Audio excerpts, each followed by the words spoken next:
Welcome to Weekly Digest, where we highlight the works of ministers of government as they push the administration's development agenda.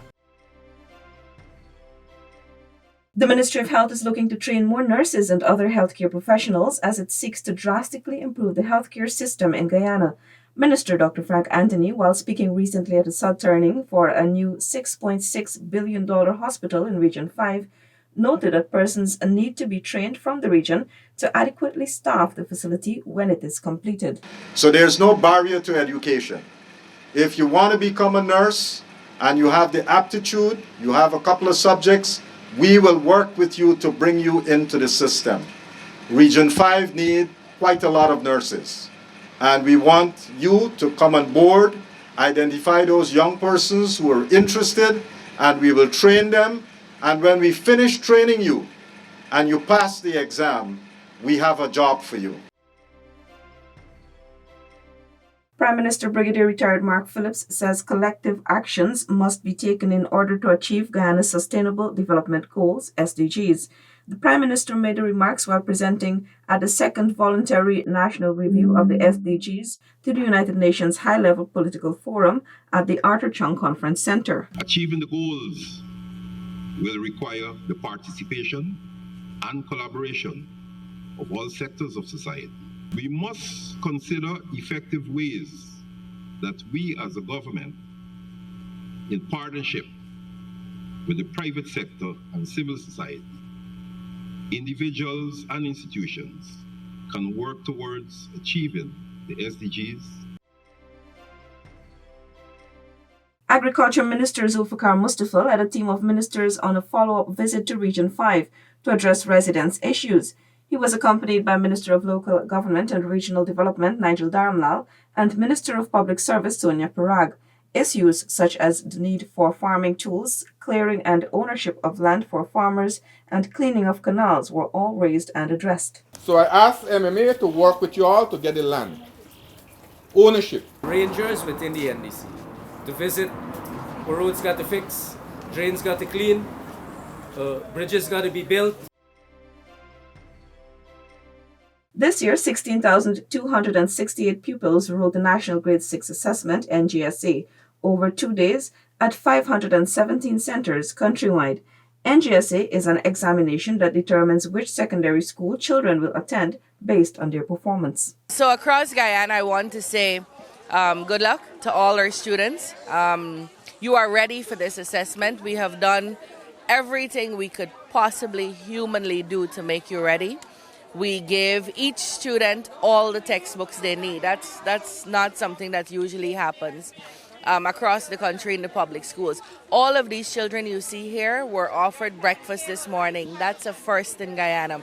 All of the children you see here were given materials, pencil, ruler, eraser, sharpener, all the materials they need for common entrance, and that's across the country.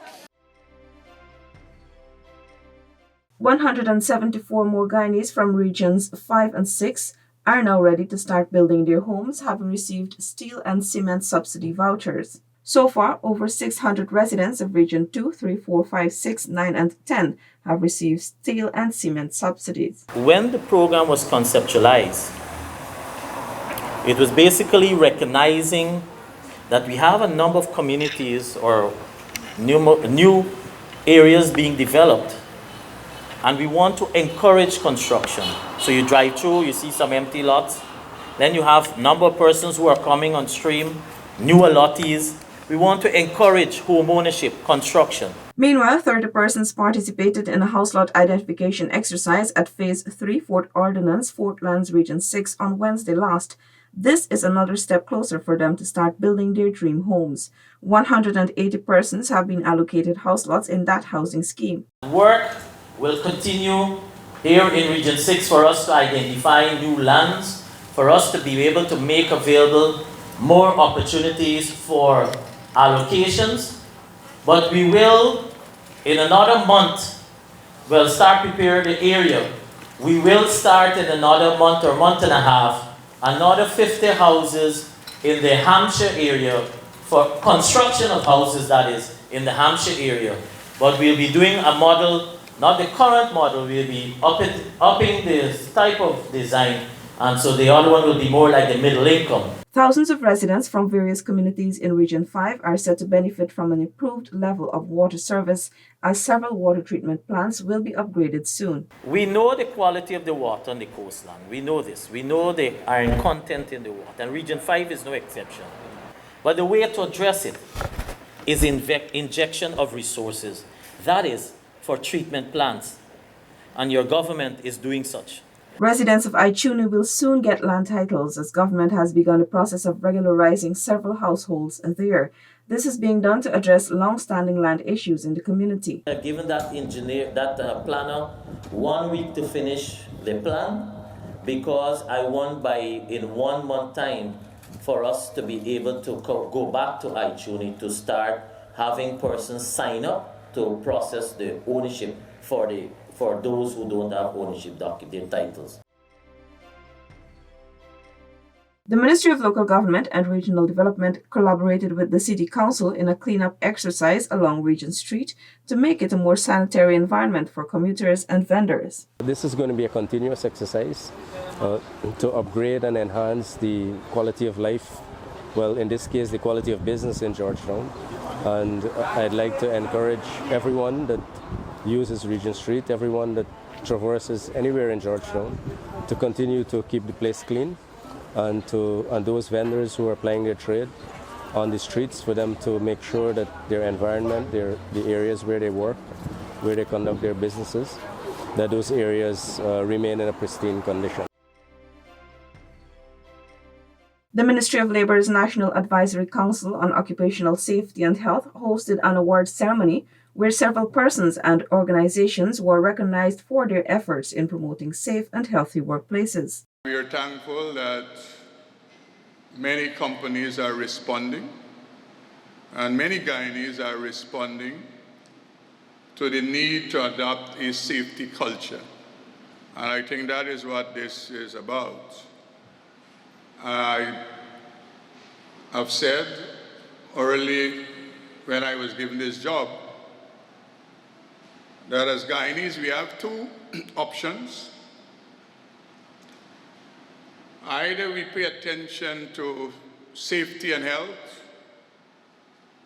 or we prepare to go play cards and dominoes at wake houses and bury people the next day.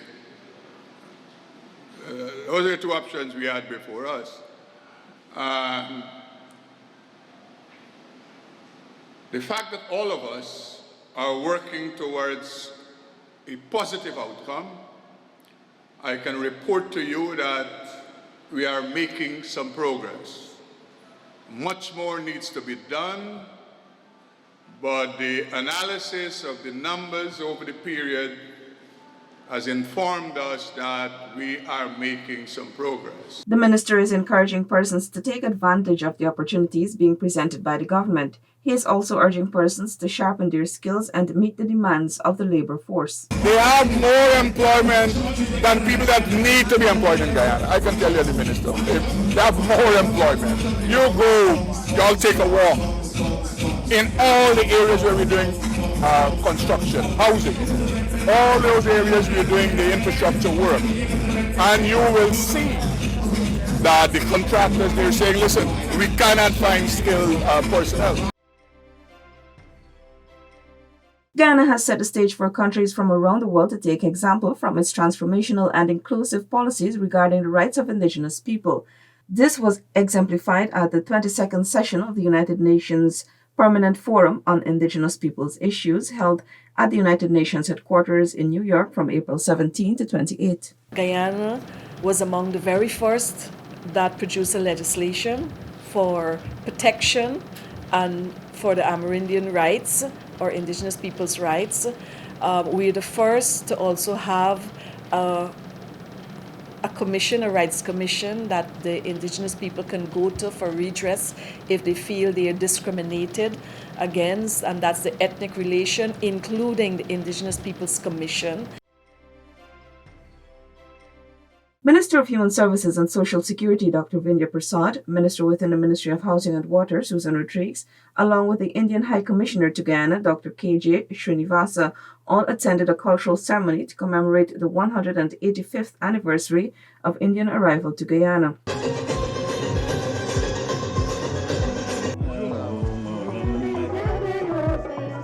This brings us to the end of this edition of Weekly Digest. For these and other government-related information, do log on to our website dpi.gov.gy and our social media platforms.